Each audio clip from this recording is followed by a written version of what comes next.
사실 학교 다닐 때 배웠던 광해군은 폭정을 일삼은 나쁜 왕으로 그렇게 배웠고 또 그렇게 생각해 왔었거든요. 여러분, 이 광해란 영화를 보면서 그런데 그가 그런 면만 있는 건 아니었다는 사실을 알 수 있어서 좋았습니다. 그 영화를 통해서 우리는 광해 안에 있었던 자주에 대한 의지와 백성을 살피는 마음을 만날 수 있게 되는 거죠. 그러면서 광해군을 다시 볼 수 있게 되었다는 것입니다. 분명히 저가 군이었지만 나름 평가받을 만한 부분이 있다는 것을 영화를 보면서 깨닫게 되었습니다. 그래서 광해란 영화 참 재밌게 봤던 기억이 있어요.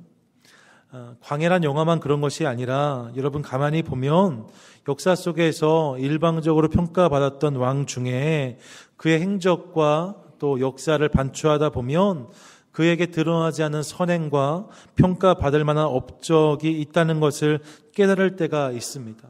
그때 우리는 그에게서 반전의 매력을 만나곤 하지요. 역사 속에 많은 왕들과 지도자들 안에 그런 모습이 분명히 존재하고 자리했다는 것 우리가 알 수 있습니다. 그래서 사람을 너무 뜨문뜨문 보면 안 되는 것 같아요. 그런데 여러분, 오늘 우리가 만나는 왕들이 있는데 저들의 모습을 보면 단 한 점도 선한 모습을 찾을 수 없다는 생각이 들게 됩니다. 그게 누구냐? 오늘 우리가 함께 살피는 여호람과 아하시야입니다. 여러분, 저들의 인생을 살펴보시면 저들에게 선한 모습을 도저히 찾을 수가 없습니다. 아무리 후하게 평가하려고 해도 저들 안에 우리가 인정할 만한 모습은 찾을 수가 없더라는 것이지요. 여호람과 아하시야가 그런 왕이었다고 성경은 말씀합니다. 그래서 여러분, 오늘은 저들의 인생을 우리가 함께 살피면서 저들이 그토록 악할 수밖에 없었던 이유가 무엇인지를 함께 생각하고 이를 우리의 반면교사 삼는 것으로 하나님 말씀과 은혜를 나누려고 합니다. 먼저 여러분, 여호람을 좀 보시죠. 여호람을 보시면 성경은 저가 통치를 시작하면서 가장 먼저 한 일이 아우들을 죽이는 것이었다라고 말씀하고 있어요. 오늘 읽었던 본문이기도 한데요. 사실 여러분, 권력이라는 것이 부자 간에도 나눌 수 없다는 말이 있습니다. 그만큼 권력은 미묘하고 어려운 것이지요. 나라마다 그 권력 투쟁으로 인하여서 왕자의 난이 존재했던 것들도 우리는 이미 알고 있습니다. 조선 초기의 이방원, 그의 사례가 이런 모습이 아닐까 싶어요. 그런데 여러분, 본문을 보시면 여러 명의 아들이 있었던 여호사밧 왕이 이런 나라의 미래를 이미 예측했던 것 같습니다. 그래서 이 여호람의 아우들을 불러서 그들에게 은금과 보물과 견고한 성읍을 내어주면서 이 형제들에게 각자의 지분을 떼어서 여기저기로 다 보냈다라고 성경이 말씀하고 있어요. 그리고 나서 왕위는, 최고의 권력은 여호람에게 주었다라고 말씀하는 거지요. 무엇입니까? 여호사밧이 지혜로운 왕이었기 때문에 미리 이런 갈등을 예상하고 형제들의 이 질서를 미리 정리해 주었다는 것입니다. 형제들에게도 적당한 부분을 다 맡겨주어서 이 형제들로 하여금 왕권을 가진 왕에 대해서 반기를 들거나 서운해하지 않도록 미리미리 그 작업을 다 한 것이지요. 그런데 여러분, 본문 4절의 말씀을 보시면 이런 아버지 여호사밧 왕의 노력이 허사가 된 것을 우리가 확인할 수 있습니다. 4절 말씀인데 함께 읽어볼까요? 함께 읽겠습니다. 여호람이 그의 아버지의 왕국을 다스리게 되어 이스라엘 방백들 중 몇 사람을 칼로 죽였더라. 아멘. 여러분, 무슨 말입니까? 앞서 말씀드렸던 것처럼 여호람이 그의 아버지 왕국을 다스리게 되어서 세력을 얻게 되었는데, 그리고 나서 저가 한 첫 번째 일이 그의 아우들과 그 아우들을 지원했던 방백들을 죽인 것이었다라고 본문이 말씀한다는 거예요. 중요한 것은 본문을 보면 이 아우들이 무언가 반역을 꾀했다든지 모반을 획책했다는 이야기가 등장하지 않습니다. 저들이 무엇을 잘못해서 죽은 것이 아니라는 거지요. 그럼 뭐예요, 여러분? 여호람의 욕심이 저들을 죽게 했다, 우리가 알 수 있습니다. 저들이 여호람에게 어떠한 위해도 가하지 아니하였지만 여호람이 저들을 보면서 저들이 나에게는 무언가 위험이 될 수 있다는 생각 속에 그 형제들을 미리 다 도륙하였다는 것이지요. 여호람이 얼만큼 악한 왕이었는지를 알 수 있는 단편이라 할 수 있습니다. 더불어 8절 이하의 본문을 보시면 저희 통치 기간 중에 남유다가 다스렸던 지역에 에돔이 속해 있었는데 이 에돔이 배반하여서 나가게 되었고 림나도 배반하여 나갔다라고 성경이 말씀하는 것을 보게 됩니다. 저의 성정만 포악했던 것이 아니라 저의 통치도 그렇게 신통치 않았다는 것 우리가 알 수 있어요. 국력이 약해지기 시작했다는 거지요. 그래서 국력이 강할 때에는 남유다의 지배권 아래에 있었던 에돔과 림나가 다 독립해 나가는 상황이 펼쳐졌다라고 본문이 말씀합니다. 본문 10절인데요. 10절 같이 읽겠습니다. 시작. 이와 같이 에돔이 배반하여 유다의 지배하에서 벗어났더니 오늘까지 그러하였으며 그때 림나도 배반하여 여호람의 지배하에서 벗어났으니 이는 그가 그의 조상들의 하나님 여호와를 버렸음이더라. 아멘. 예, 저의 통치가 이러했다라고 본문이 말씀하고 있습니다. 또 본문 16절 이하를 보시면 그런 남유다의 블레셋과 아라비아 사람들이 쳐들어와서 왕궁의 모든 재물은 물론 막내 아들 아하시야를 제외한 아들들, 나머지 모든 아들들과 아내들을 탈취하였다는 기록도 만나게 됩니다. 17절인데요. 함께 읽겠습니다. 시작. 그들이 올라와서 유다를 침략하여 왕궁의 모든 재물과 그의 아들들과 아내들을 탈취하였으므로 막내 아들 여호와하스 외에는 한 아들도 남지 아니하였더라. 여러분 여기서 말하는 여호와하스가 실은 아하시야인 거죠. 같은 이름입니다. 일반 백성이 아니에요. 그 땅에 살았던 평민, 범인 중에 하나가 아닙니다. 명색의 왕입니다. 여러분 그 왕이 자신의 식솔들조차도 자기의 자녀들, 자기의 아내도 지켜내지 못할 정도로 무능하고 무기력했다라고 본문이 말씀하고 있는 거예요. 아하시야가 그런 모습으로, 여호람이 그런 모습으로 우리 앞에 서 있다는 거지요. 저가 왕으로서 정말 빵점이었다라고 성경은 말씀하고 있습니다. 더불어 신앙적으로도 저에 대한 평가는 형편이 없는 것을 발견하는데 여러분 본문 11절을 보시면 그가 유다 여러 산에 산당을 세웠다라고 말씀하고 예루살렘 주민으로 음행하게 하고 유다를 미혹하게 하였다라고 기록하는 것을 만나게 됩니다. 산당이 뭐예요? 산당은 여러분 우상을 놓고 미신을 섬기게 하는 곳이 산당이었습니다. 지금까지 역대 남유다의 모든 왕들은 이 산당을 제거하기 위해서 애를 썼어요. 그렇게 애를 써도 잘 없어지지 않는 것이 산당이었습니다. 그런데 여러분 이 산당을 제거해도 시원치 않을 판에 오히려 그 아버지 여호사밧 왕 때에 그토록 없애려고 노력했던 산당들을 그 아들 여호람이 다시 세웠다라고 말씀하고 있다는 거예요. 그리고 이를 통해서 여호람이 산당을 세움으로 백성들이 다시 우상을 섬기게 되었고 이방 신들을 따르게 되었다라고 본문은 말씀하고 있습니다. 왕의 자리가 참 중요하구나 하는 것을 한 번 더 깨닫게 돼요. 여호람이라는 지도자가 잘못 서니까 온 백성이 하나님 앞에서 거짓되이 잘못되이 행하는 모습을 우리가 확인하게 되는 거지요. 남유다의 왕이었던 여호람이 이토록 어리석은 자였다라고 본문은 말씀하고 있습니다. 그런 여호람이 왕이 되어서 자신의 인생도 건사하지 못하고 자신의 가족들도 책임지지 못하고 자신들의 백성도 악의 길로 인도해 갔다라고 성경이 말씀하고 있다는 것이지요. 이런 그의 모습을 가증히 여기신 하나님께서 이어지는 본문의 13절, 15절까지를 보시면 여호람을 책망하시며 책임을 물으시는데요. 무엇이라 말씀하시냐면 이 모든 죄를 지적하시면서 그에게 창자의 병이 들고 결국 그 창자가 빠져나와 죽게 될 것이다 라고 말씀하세요. 여호람의 인생에 이런 저주의 말씀을 부으셨다는 거지요. 그리고 19절에 가면 이 말씀이 그대로 그 인생에 임한 것을 확인하게 됩니다. 19절 같이 한번 읽겠습니다. 시작. 여러 날 이후에 2년 만에 그의 장자가 그 병으로 말미암아 빠져나오매 그가 그 심한 병으로 죽으니 백성이 그들의 조상들에게 분향하던 것 같이 그에게 분향하지 아니하였으며. 예. 여러분, 여호람의 마지막이 이랬다라고 본문이 말씀하고 있어요. 남유다의 왕이었던 여호람 왕이 이런 징계로 숨을 거두게 되었다 말씀한다는 거지요. 그리고 나서 끝으로 19절 하반절과 20절에 보시면 남유다의 백성들이 그런 저를 위해서 분향도 하지 않았다라고 기록하고 그를 위하여서 왕들의 묘실에 저를 두지도 않았다라고 성경은 말씀하고 있습니다.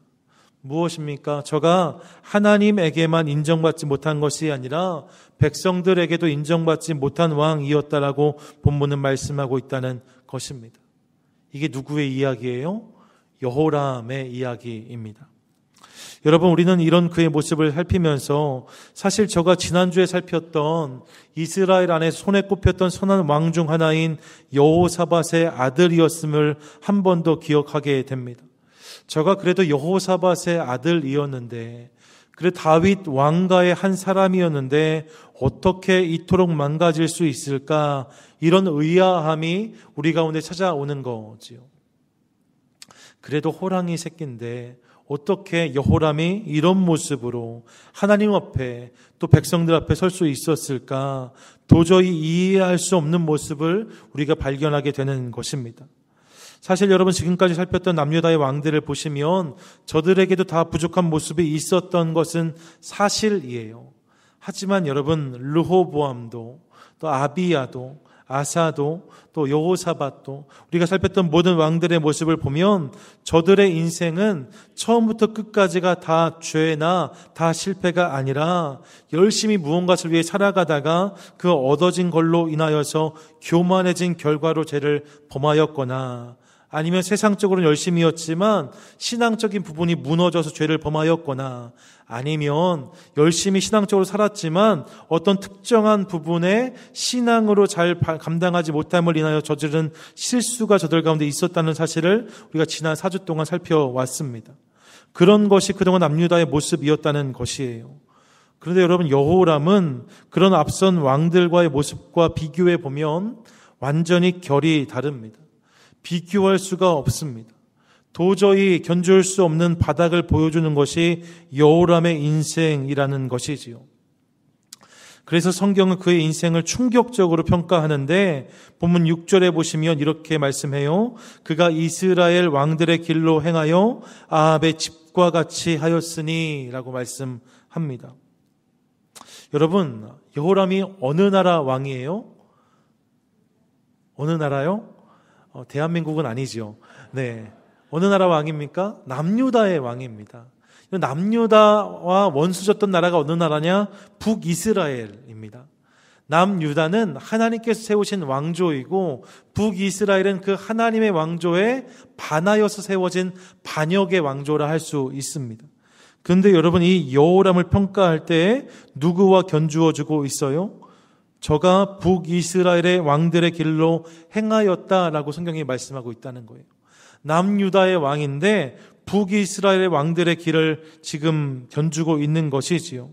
그것도 특별히 북이스라엘 왕 중에서도 눈에 띄는 악한 왕 아합을 언급하면서 아합의 집과 같이 하였다라고 저를 평가하고 있습니다. 남유다 왕으로서는 정말로 치욕적인 평가가 아닐 수 없습니다. 그런데 여호람이 바로 그런 평가를 받았다는 거예요. 어떻게 그 인생이 이렇게 됐을까 생각하는 우리에게 성경은 6절에서 이어지는 부분을 통하여서 그 원인을 분명히 언급하는데 뭐라고 말씀하는가? 6절 하반절 이렇게 말씀합니다. 함께 읽겠습니다. 시작. 이는 아합의 딸이 그의 아내가 되었음이라. 예, 이게 6절의 말씀이에요.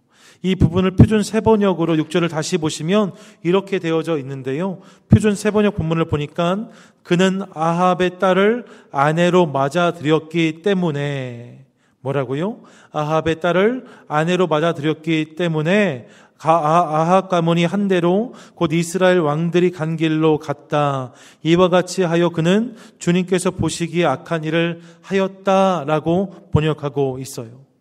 무슨 말입니까? 여러분, 여호람 안에 이해할 수 없는 악행이 있고 감당할 수 없는 바닥의 모습이 있었는데 이 모든 것이 무엇의 결과였는가? 아합의 딸을 아내로 맞은 결과였다는 것이지요. 여러분 기억하십니까? 우리가 지난주에 여호사밧 인생을 살필 때에 저가 모든 면에서 다 잘하였지만 그의 신앙 가운데 신앙이 작동하지 않는 영역에 있었다라고 말씀드렸어요. 그게 뭐지요? 사람을 사귀고 교제하는 부분이었습니다. 이 이야기를 하면서 그래서 저가 교제했던 사람이 있는데 그가 누구였냐? 아합이라고 말씀드렸어요. 교제만 한 것이 아니라 그 아합과 혼사도 맺었다라고 말씀하고 여호사밧의 아들과 그래서 아합의 딸이 결혼하게 되었다는 말씀을 드렸거든요. 그때 여호사밧이 모든 것을 신앙으로 살았지만 그의 삶 가운데 그만큼을 신앙으로 반응하지 못한 거예요. 그때만 해도 여호사밧은 그의 이런 결정이 얼마나 큰 파장을 일으킬지는 상상도 못했을 것입니다. 그런데 여러분, 여호사밧이 그 부분을 신앙으로 살지 못했더니 그 부분이 나중에 치명적인 역할을 하여서 저의 아들과 남유다 전체의 역사를 집어삼켰다라고 본문이 말씀하고 있다는 것입니다. 여호람이라는 아들이 악한 왕이 되었고 남유다가 저로 인하여서 큰 고통을 당하게 되었다. 이 모든 것을 말씀하면서 이것이 아합의 딸이 그의 아내가 된 결과다라고 성경은 분명하게 지적하고 있다는 것이지요. 이 사실을 함께 기억하고 싶습니다. 더 심각한 것은요, 여러분, 이 문제가 여호람 때에만 멈춰진 것이 아니라는 것입니다. 이어지는 성경을 보시면 세대를 넘어서 다음 왕이 섰을 때에도 동일한 문제가 발생하고 있는 것을 보는데 성경 22장을 보시면 그렇게 하나님의 징계를 받아서 여호람이 세상을 떠나고 22장에 가면 이어서 그의 아들 아하시아가 왕이 되는데 여러분, 이 아하시아가 어떻게 왕이 되었습니까? 실은 블레셋과 아라비아가 침공해 왔을 때에 유일하게 살아남은 왕자가 아하시아 한 사람이었어요. 다른 모든 형제들과 왕자들이 죽은 상황에서 저만 살아남게 된 것이지요. 21장에서 그 본문을 대했을 때 어쩌면 하나님께서 저를 통해서 새로운 역사를 행하시려고 극적으로 저를 남기신 것은 아닐까 하는 기대도 해보았습니다. 하지만 여러분, 22장에서 만나는 그의 모습은 그런 우리의 기대에 전혀 부응하지 못한다는 사실을 우리가 깨닫게 됩니다. 본문 2절인데요. 함께 읽겠습니다. 시작. 왕이 될 때에 나이가 42세라 예루살렘에서 1년 동안 다스리니라. 그의 어머니의 이름은 아달랴요 오므리의 손녀더라. 먼저 여러분, 이 아하시아 통치를 기록할 때 성경은 그의 통치가 오직 1년이었다라고 말씀해요. 그러니까 남유다의 전체 왕들 중에 가장 짧은 기간을 다스렸던 왕이 바로 이 아하시아입니다. 그런데 여러분, 그의 행적이 어떠했는가? 이어지는 3절의 전반절을 보시면 이렇게 기록하고 있습니다. 아하시아도 아합의 집 길로 행하였으니. 4절에 보면 이렇게 기록하는데요. 4절 함께 읽겠습니다. 시작. 그의 아버지가 죽은 후에 그가 패망하게 하는 아합의 집의 가르침을 따라 여호와 보시기에 아합의 집같이 악을 행하였더라. 예, 여러분, 뭐예요? 여호람의 아들 아하시아도 아합의 집 그 길로 행하였다라고 말씀하고 있습니다. 남유다 왕 아하시아 역시 북이스라엘 왕 아합의 그 길을 따라갔다는 것이지요. 여러분, 저에게 주어진 시간이 오직 1년이었습니다. 단 1년을 살아냈는데 그 1년을 살면서도 하나님 뜻과 하나님 원하시는 방향으로 그 시간을 채우지 못하고 전혀 다른 방향으로 열심히 달려가는 일에 그 1년을 허비했다라고 본문이 말씀하고 있다는 것입니다. 그러면서 성경은 그가 그렇게 그의 인생의 1년, 정말로 반짝하는 시간인데 그런 1년을 이렇게 원통하게 보냈던 원인이 어디에 있는지를 밝히는데 3절 말씀 같이 한번 읽겠습니다. 시작. 아하시야도 아합의 집 길로 행하였으니 이는 그의 어머니가 꾀어 악을 행하게 하였음이라. 여러분, 그의 어머니가 누구예요? 아합의 딸이거든요. 본문 2절을 다시 한번 생각해 보시면 그의 어머니의 이름은 아달랴이고 오므리의 손녀다라고 말합니다. 근데 여러분, 오므리가 누구냐? 아합의 아버지예요. 그러니까 여러분, 오므리, 아합, 그리고 그의 딸이 아달랴인 것이지요. 예, 여호람의 아내가 아달랴였고 당연하지요. 그 아버지 아내가 그녀였으니까 그 아들인 아하시아 입장에서는 그의 어머니가 바로 이 여인이었다라고 본문은 말씀하고 있다는 것입니다. 근데 그 어머니가 저를 꾀었다라고 본문이 말씀하고 있어요. 여러분, 이 꾀다라는 단어가 히브리어 야하츠라는 단어인데 이 야하츠는 조언하다, 충고하다, 권면하다라는 의미를 가지고 있습니다. 그러니까 아하시아가 왕이 되어서 어머니를 많이 의지했던 것 같아요. 어머니와 많이 상의하고 이런저런 것들을 논하였는데 그 어머니가 그렇게 상의하는 것 족족을 다 저를 악의 길로 이끌어 갔다는 것이지요. 그리고 여러분, 이 아달랴가 이어지는 이 22장 뒷부분의 본문을 보시면 이 아하시아가 1년 만에 죽게 되거든요. 죽자마자 이 아달랴가 일어나서 유다 왕조의 씨를 말리려고 그 가문의 모든 자를 다 죽이려 들고 스스로 남유다의 여왕이 된 것까지를 우리가 확인할 수 있게 됩니다. 그러니까 실은 여호람 아하시아라고 말할 수 있지만 이 시간을 다른 말로 하면 아달랴라고도 말할 수 있는 거지요. 성경은 이토록 악한 아달랴가 아내로 있고 또 어머니로 있는 동안에 남유다의 왕 여호람과 아하시아는 하나님 앞에서 그리고 백성들 앞에서 바로 서지 못했다라고 분명히 말씀하고 있습니다. 이것이 이 두 왕을 한 번에 묶은 이유이기도 해요. 저들이 아달랴 때문에 결국 망하는 인생을 살았다는 것이지요. 사랑하는 여러분, 그런 본문을 통해서 오늘 우리가 얻을 수 있는 영적인 교훈은 무엇일까요? 혹여 우리 중에 오늘 본문을 접하시면서 그러니까 집안에 여자를 잘 들여야 한다, 여러분 이렇게 적용하시면 정말로 큰일 날 소리를 하시는 겁니다. 저는 그런 분들을 강큰 남자라 부를 것입니다. 본문이 말하는 것은 그 이야기를 하는 것이 아니에요. 그럼 여러분, 무엇을 말하는 것입니까? 여러분, 남유다 당시에 이 어머니의 자리, 아내의 자리라는 것이 상징하는 바가 있었는데 그것이 무엇입니까? 그것이 바로 가정입니다. 당시에 남성의 자리는 밖으로 이해했고 여성의 자리는 아내 자리로 이해했기 때문에 아내와 어머니라는 것은 그 자체가 가정을 상징했다는 것이지요. 그러니까 무엇입니까? 오늘 본문이 우리에게 주는 영적인 교훈은 여성이 아니라 가정의 중요성을 인식하라는 것입니다. 여호람과 아하시아의 인생을 보여주시면서 바로 이 사실을 우리에게 성경이 도전하고 있다는 것이지요. 여러분, 오늘날 누가 가정을 여성만의 영역이라고 말할 수 있겠어요? 저희 집사람이 여기 있어서 제가 참 되게 부끄러운 마음으로 이 이야기를 해야 되는데 그럼에도 불구하고 여러분, 역할을 잘 못한 남편분들 많이 계시지요. 하지만 그럼에도 불구하고 점점 더 가정은 남성과 여성이 함께 역할해야 되는 영역으로 바뀌어가고 있습니다. 그렇기 때문에 오늘 말씀은 우리 모두가 다 마음에 새겨야 하는 말씀이기도 하다는 것이지요.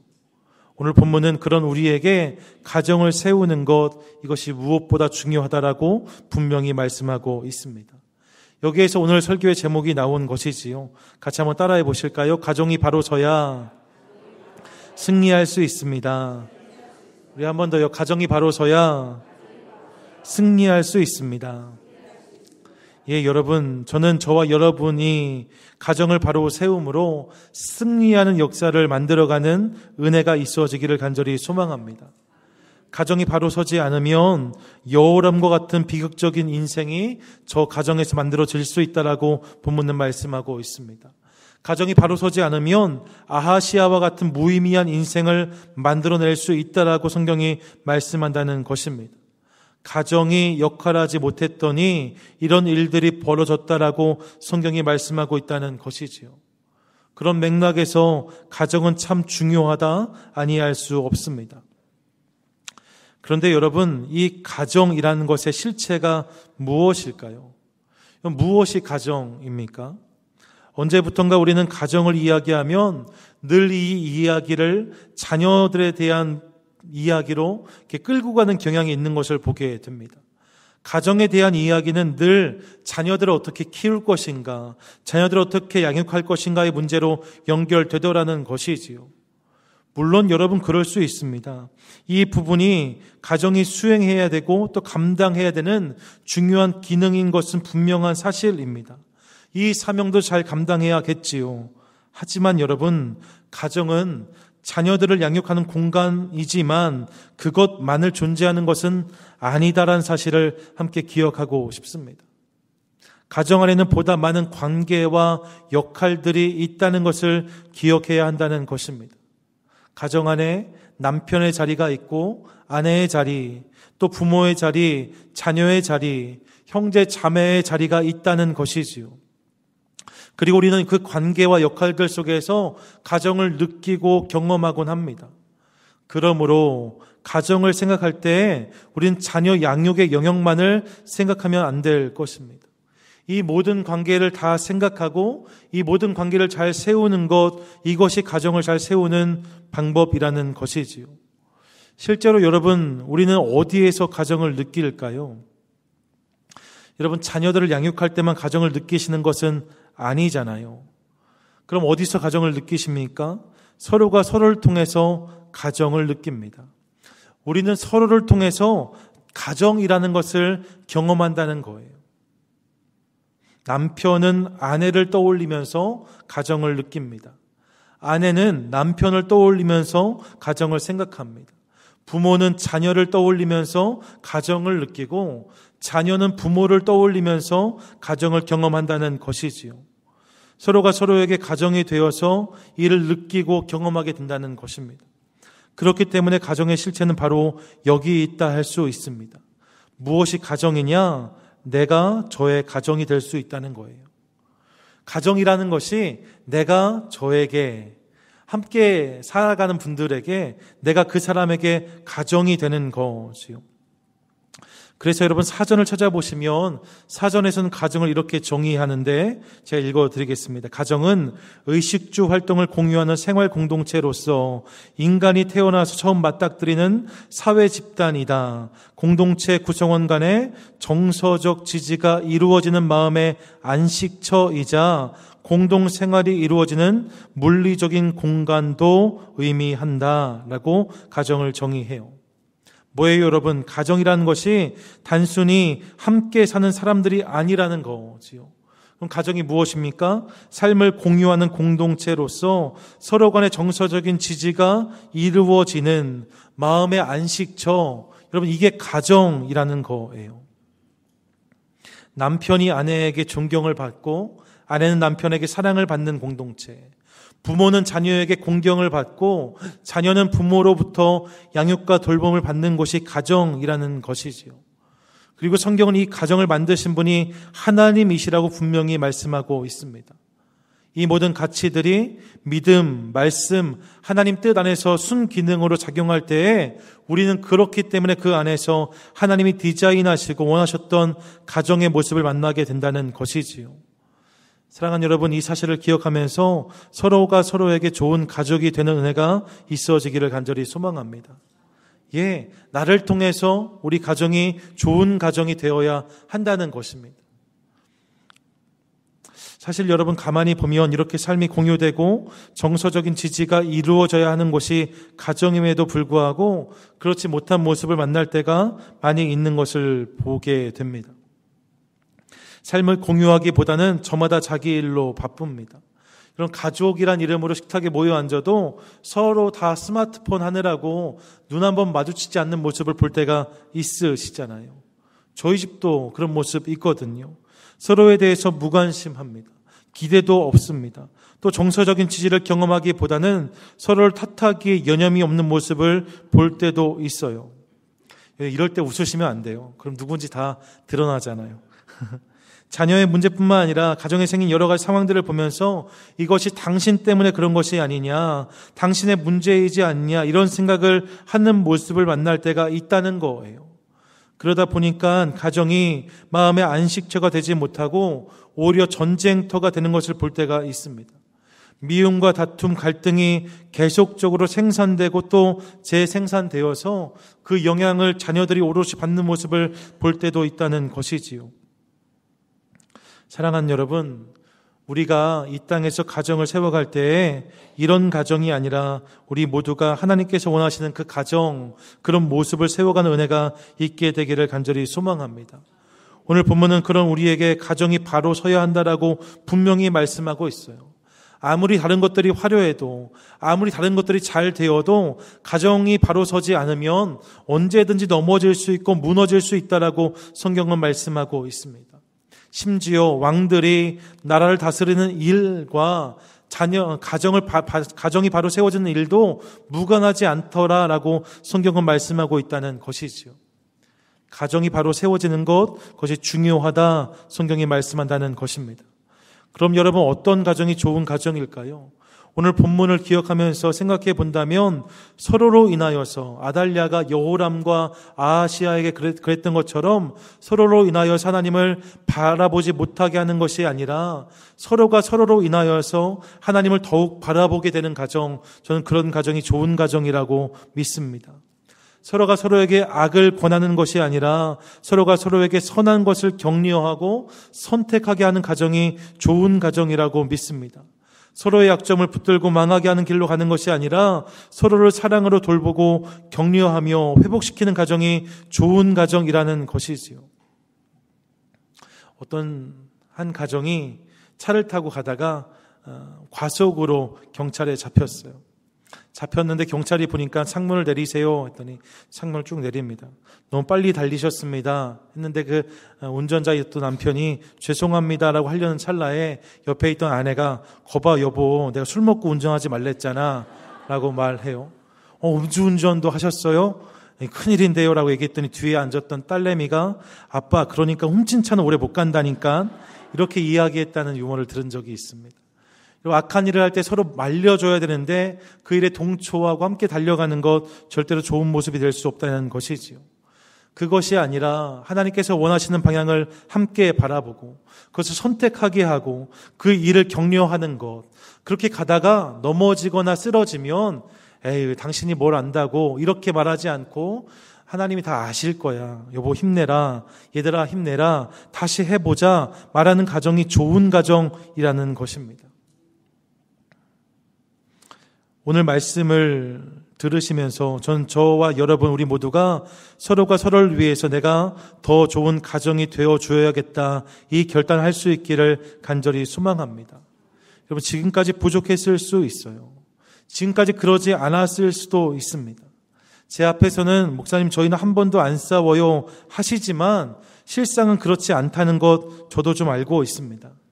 하지만 여러분, 늦지 않았습니다. 오늘부터, 지금부터 서로가 서로에게 좋은 가정이 되어줄 때에 하나님은 그런 우리 가정을 통해서 당신의 놀라운 일들을 이루어 줄 줄로 믿습니다. 조금만 더 하면 여러분, 이 일을 가장 잘 감당할 수 있는 방법이 무엇일까? 그래서 여러분, 오늘 집에 가실 때에 좋은 거 사가지고 가십시오, 이런 거 말고요, 정말로 이 일을 가장 잘 감당할 수 있는 부분이 무엇일까? 그럼 그것이 말이라는 것을 함께 기억하고 싶습니다. 몇 년 전에 설문을 통해서 부부가 서로에게 가장 듣고 싶은 말, 듣기 싫은 말을 조사했는데 여기에서 가정에서 배우자에게 가장 듣고 싶은 말이 사랑해, 고마워, 수고했어 였어요. 따라해 보시겠어요? 사랑해, 고마워, 수고했어. 여러분, 이 말 하시라는 거예요. 이것이 사라지지 않기 위해 잘 담고 가셨다가 집에 가자마자 이 말을 해 주십시오. 이런 말들이 있을 때에 좋은 가정이 세워지게 된다고 할 수 있다는 것입니다. 이게 다는 아니에요, 여러분. 이 말만 하면 되겠다는 아닙니다. 하지만 첫 발을 뗄 수 있다는 거죠. 번외로 남편이 듣고 싶은 말 중에 이런 말들도 있었어요. 나한테 당신이 전부예요. 당신이 최고입니다. 이런 말이요. 아내가 듣고 싶은 나쁜 말도 다른 것들이 있었습니다. 고생하는 거 다 알아. 당신이 더 예뻐. 당신이 더 예뻐. 예, 이런 말이요. 반면 여러분, 배우자를 화나게 하는 말들도 있었어요. 남편의 경우에는 옆집 남편은 안 그렇던데 뭐 이런 말. 언제 우리는 저런 집 살 수 있어. 이런 말은 남편의 마음을 어렵게 한답니다. 아내의 경우도 마찬가지. 아내가 듣기 싫은 말이 있어요. 당신 집안은 왜 그 모양이야. 우리 집에 좀 잘 좀 해라. 당신은 몰라도 돼. 당신도 아줌마 다 됐어. 또 아프냐. 이런 말은 정말로 듣기 싫은 말이랍니다. 이런 말 하면 전쟁하자는 거예요. 여러분, 좋은 말을 해야 가정이 잘 세워진다라고 성경은 말씀합니다. 자녀들에게도 마찬가지지요. 자랑스럽다, 장하다, 잘하고 있다. 네가 하고 싶은 것 해라. 내가 응원해 줄게. 건강 잘 챙겨라. 이런 말 듣기를 원한다고 이 조사가 이야기하고요. 부모님은요, 자랑스럽습니다. 아버지 덕분입니다. 어머니 때문입니다. 아버지 자리가 저에게 참 큽니다. 어머니 손맛을 잊을 수 없습니다. 이런 말들이 듣고 싶은 말로 뽑혔던 것을 보게 됩니다. 여러분, 말 한마디로 천냥빚을 지기도 하지만 갚을 수도 있잖아요. 요즘 여러분의 가정이, 여러분의 관계가 어떠신지 전 잘 알지 못합니다. 하지만 여러분, 이 말 하는 것을 통하여서 부부 간에, 부모와 자녀 안에 하나님께 허락하시는 놀라운 또 새로운 회복의 은혜들이 임하게 되기를 간절히 소망합니다. 더불어 영적인 가족된 우리 교회도 잊지 않게 되기를 원합니다. 여러분, 이런 혈연적인 가족만 중요한 것이 아니라 성경은 교회도 영적인 가족이다라고 분명히 말씀하고 있습니다. 제가 이번 수요일 아니고 그 다음 수요일 마가복음에서 나눌 텐데요.